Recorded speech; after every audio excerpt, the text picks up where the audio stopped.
Hello students, time series analysis के आज के क्लास में हम लोग डिस्कस करेंगे मेजरमेंट ऑफ सेकुलर ट्रेंड के बारे में।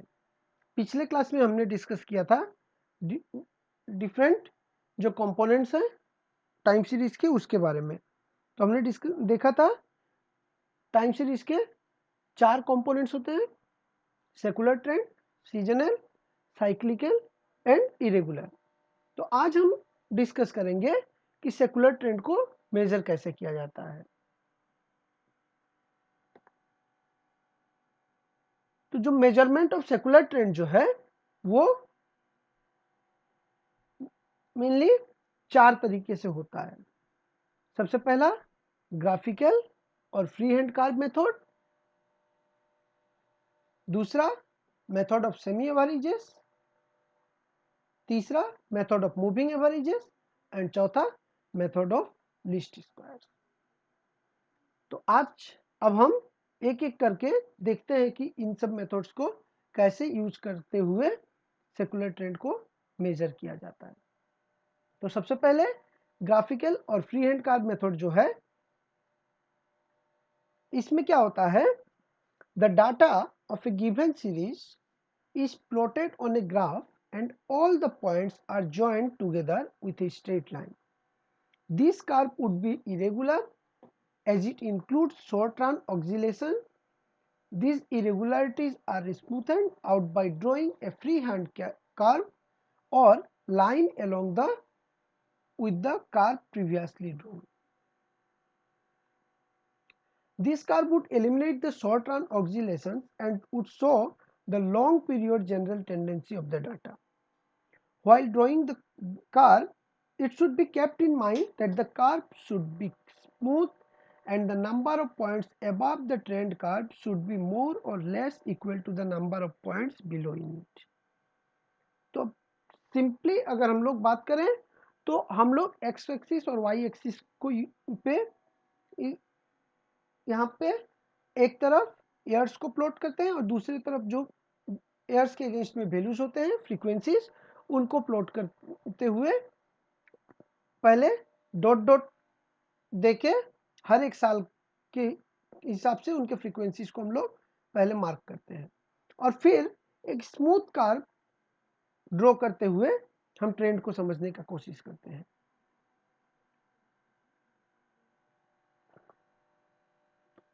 अगर मेरिट्स की बात की जाए तो सबसे पहले ये बहुत ही सिंपल मेथड है। It is very simple and easy to construct and it does not require any mathematical calculation, hence even a layman can understand it. इसमें कोई मैथमेटिकल कैलकुलेशन नहीं है, तो हम कोई भी आसानी से इसको समझ सकता है। वहीं अगर इसकी डिसएडवांटेज की बात करें तो this is a subjective constant, hence different persons में draw free hand lines at different positions and with different slopes. तो यहाँ पे एक चीज है कि जो कर्व को ड्रॉ करते टाइम हर एक का ड्रॉ करने का तरीका अलग हो जा सकता है, जिससे हम लोग मिस इंटरप्रेट कर सकते हैं। या फिर if the length of the period for which the curve is drawn is very small, it might give a totally erroneous results. तो ये भी एक मैटर करता है कि बहुत बड़ा डाटा हो जाए या फिर बहुत छोटा डाटा हो जाए तो भी हमें इसको समझने में मुश्किल हो सकता है, एक गलत रिजल्ट हमें दे सकता है and it is not useful for forecasting purpose. तो हम इसको फोरकास्ट के लिए यूज नहीं कर पाते क्योंकि ये फ्री हैंड कर्व मेथड है। तो यहाँ पे हम लोग जो डाटा है दिया हुआ है उसी के ऊपर हम लोग कर्व को ड्रॉ कर सकते हैं, लेकिन इसके बाद क्या हो सकता है या इससे पहले का सिचुएशन क्या हो सकता था ये हम प्रेडिक्ट नहीं कर पाते। तो अगर हम इसको समझने जाएं एक डाटा को यूज करते हुए, तो हमारे पास एक डाटा दिया हुआ है ईयर एंड प्रोडक्शन। तो ईयर 2001, 2, 3, 4, 5, 6, 7 ईयर्स का यहाँ पे डाटा, हर एक साल का यहाँ पे प्रोडक्शन दिया हुआ है। तो इसको अगर हम लोग पहले सबसे पहले हमारा काम क्या है, इसको हम लोग प्लॉट करेंगे एक्स एक्सिस और वाई एक्सिस पे। एक्स एक्सिस पे अगर हम लोग ईयर को प्लॉट करते हैं, वाई एक्सिस पे होगा हमारा फ्रीक्वेंसीज। तो हमारा डाटा कुछ इस तरह से हो जाता है। तो हम सबसे पहले इस तरफ ईयर्स को लिखे हैं और वाई एक्स एक्सिस पे ईयर्स को और वाई एक्सिस पे हम अपना प्रोडक्शन को फ्रीक्वेंसी जो है इसको लिखे हैं। अब क्या होता है, जैसे कि 2001 में प्रोडक्शन कितना था 101, तो हमने यहाँ पे एक डॉट से इसको, फिर 2002 में 106, तो यहाँ पे एक डॉट दिया गया। वैसे ही 2003 में 108, तो यहाँ पे एक डॉट दिया 108 के लिए। फिर 2004 में 102, तो 2004 पे 102, 2005 में 98, फिर 98, 2006 में 97, 97 एंड 2007 में फिर से 104। तो ये हो गया हम लोगों का, हमने डॉट को यूज करते हुए अपना कार्व को तैयार कर लिया, ग्राफिकल जो रिप्रेजेंटेशन है कर दिया। अब इसको और थोड़ा समझने के लिए हम क्या कर सकते हैं, हम इस डॉटेड लाइंस को एक फ्री हैंड कार्व से ज्वाइन कर सकते हैं। एक कुछ इस तरह से हम लोग मान लो ज्वाइन करते हैं, यहाँ पे इस तरह से आते हुए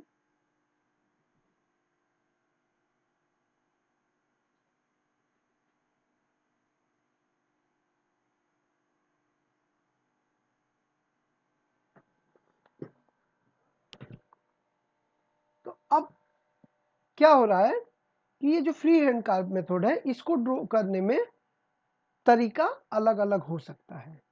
हम साथ ही और एक काम कर सकते हैं, यहाँ पे ट्रेंड जो है इसको समझने के लिए हम एक स्ट्रेट लाइन पहला वैल्यू से लेके आखिरी वैल्यू तक इसको डॉटेड लाइन से भी दे सकते हैं, या फिर कुछ इस तरह से हम लोग एक स्ट्रेट लाइन ड्रॉ कर सकते हैं।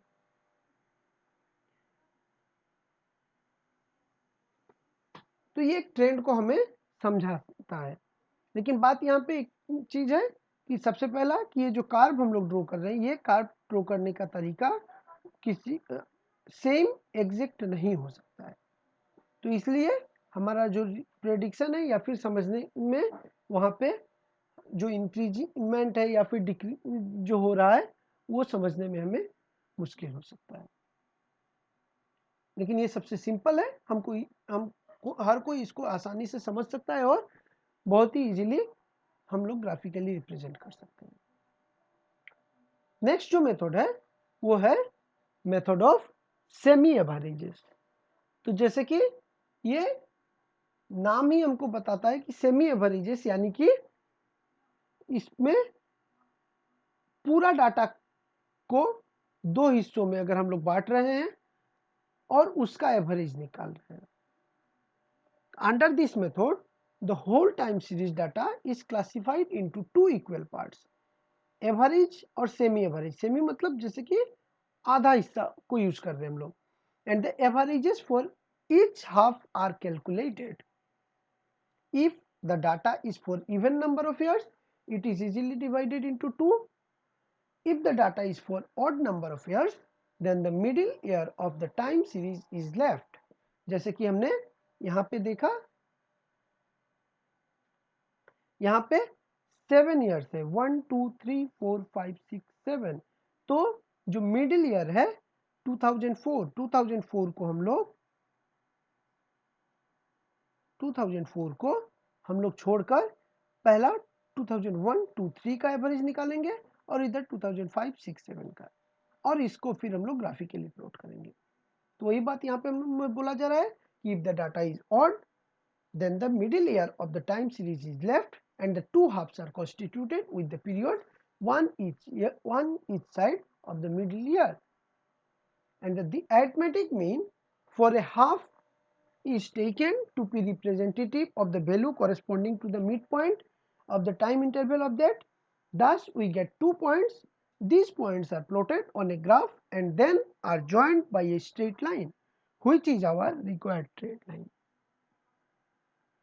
तो यहाँ पे क्या किया जा रहा है, हमारे पूरे डाटा को दो हिस्सों में हम लोग बांट रहे हैं पहला हिस्सा का एक एवरेज निकालेंगे और दूसरे हिस्सा का एक एवरेज निकालेंगे और फिर इसको हम लोग ग्राफिकली ये दो पॉइंट्स को प्लॉट करते हैं और उसके बाद एक स्ट्रेट लाइन से जोड़कर हम ट्रेंड्स को समझने का कोशिश करते हैं। मेरिट्स अगर इसकी बात की जाए मेरिट्स की, तो this method is simple and there is no possibility of prejudice and bias affecting the result.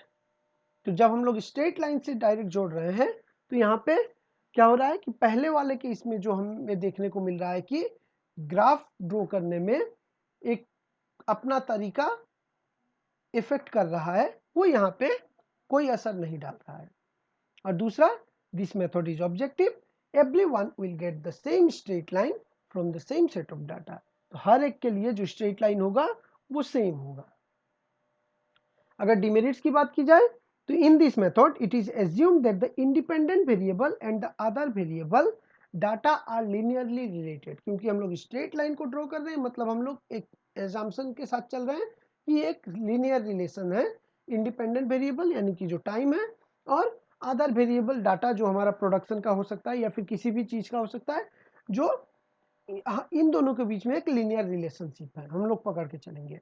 And this assumption is not true in case of business and economic time series. लेकिन ये जो linear relationship है वो हमने पहले भी बात किया था कि ये हमेशा देखने को नहीं मिलता है, ज्यादातर केसेस में लीनियर रिलेशनशिप हमें नहीं मिलता है। दूसरा, since arithmetic averages are greatly affected by extreme values, the trend determined on the basis of simple arithmetic averages is also likely to be influenced by extreme values present in the time series। अब यहाँ पे एक problem है कि अगर कोई एक साल का वैल्यू अचानक से बहुत कम हो जाता है या बहुत ज़्यादा हो जाता है तो उसका असर हमें देखने को मिल रहा है एवरेज पर। तो इसीलिए इस मेथड को भी हम लोग बहुत सही नहीं बोल सकते, बट हाँ इसको भी हम लोग इजीली समझ सकते हैं। इस मेथड को यूज करते हुए डाटा को हम लोग ट्रेंड को आसानी से समझ सकते हैं। And it does not work well if data is given for a long period. बहुत ही लॉन्ग पीरियड का डाटा होता है तो भी इसको अच्छे से हम लोग यूज नहीं कर सकते, क्योंकि जब लॉन्ग पीरियड होगा तो वहां पे एक फ्लक्चुएशंस अप्स एंड डाउन्स देखने को मिलेगा। तो ये चीज को हम लोग डायरेक्ट एक जब लीनियर रिलेशनशिप में लेके आते हैं तो ये हमें क्लियर पिक्चर नहीं दे पाता है।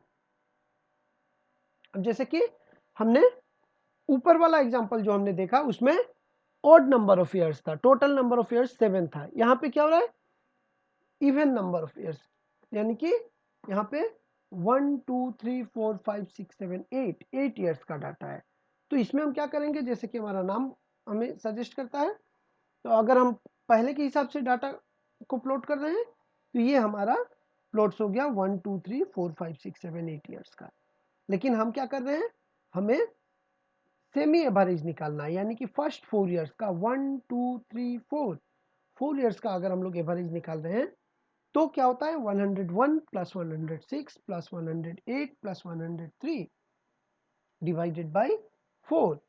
तो ये फर्स्ट ईयर 4 ईयर्स का क्या होगा 101 plus 106 plus 108 plus 103 and divided by 4।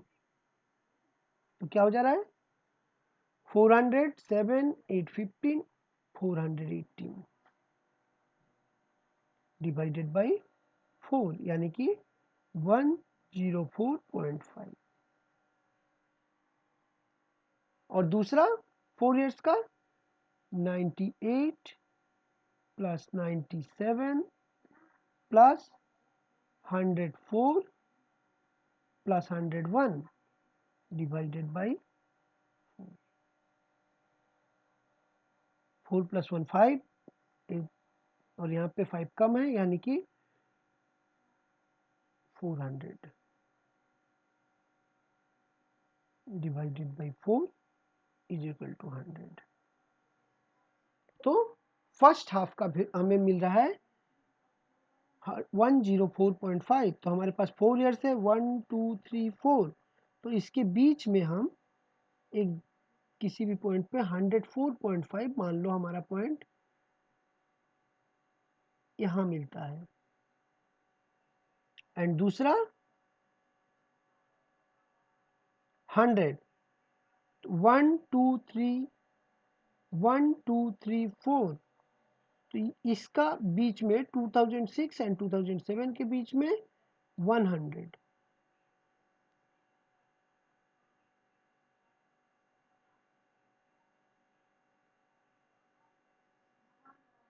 तो ये दो वैल्यूज हम लोगों को मिला।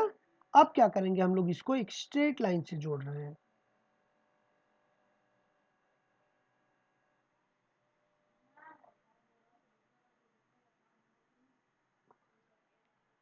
तो हम बोल सकते हैं कि यहाँ पे एक डिक्रीजिंग ट्रेंड देखने को मिल रहा है।